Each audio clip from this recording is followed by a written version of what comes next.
The photo staff at the Register Guard has been gearing up to make photographs of the total eclipse later this summer.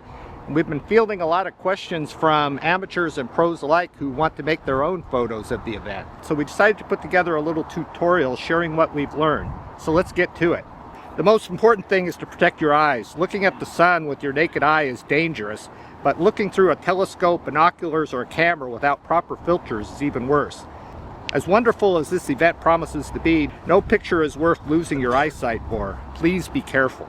There are a bunch of inexpensive products available that are made especially for solar photography. Properly rated glasses can be purchased for a few dollars, and camera lens mylar filters can be found for as little as $16.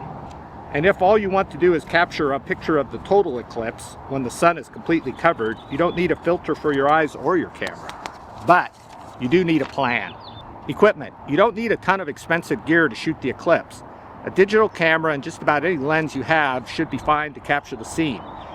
But if you want to fill the frame with the eclipse, you will want at least a 200 to a 300 millimeter lens. You might want to consider a tripod.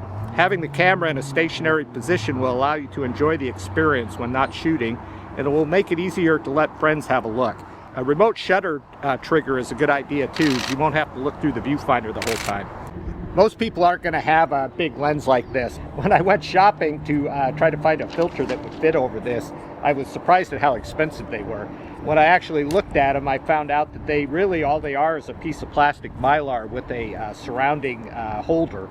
And so I decided to DIY my own. This is a plastic flower pot from Jerry's with some foam core around the outside that I cut and then hot glued to the front of the pot. So it seems to work pretty well. I'm happy with it. For shooting pictures of a partial eclipse, start with your solar filter in place over the front of the lens and set your camera to manual exposure. Auto exposure will likely lead to overexposed images. Assuming clear skies, the sun is a pretty predictable light source. For sun and the phases of the partial eclipse, set your camera ISO to 200, your shutter to 500, and your aperture to 5.6. To be safe, be sure to shoot some tests before the event. You may have to adjust your base exposure for your particular setup. Don't assume that you can look through the camera with your solar glasses on. Whatever you do, put the filter on the front of the lens before you look through your camera. When the sun and the moon reach totality, you will have to work fast. Depending on where you are in the shadow, you will have less than 2 minutes to get your shots. Increase the ISO of your camera to 400, take off the solar filter, and set your exposure for f8. Shoot a couple of test frames, check your exposure on your LCD, and adjust if necessary. Don't forget that as the sun peeks back out from behind the moon, you will need to put the filter back on your lens and set your camera back to the original settings to capture more images as the sun returns to full view.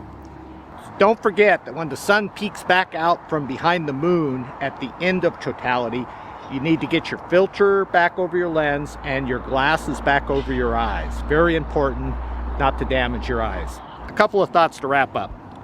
Based on our tests, I can tell you that pointing a camera directly at the sun will not damage it as long as you use proper filter and shoot still images only. When shooting stills, the mirror and the shutter will cover and protect the sensor when you are not shooting images. I set up a camera with a timer set to shoot images every second for 2 hours the other day with no damage to the camera. But most camera manufacturers warn against pointing a DSLR directly at the sun using live view. In that mode, the sensor will be exposed to light and heat for as long as you are recording.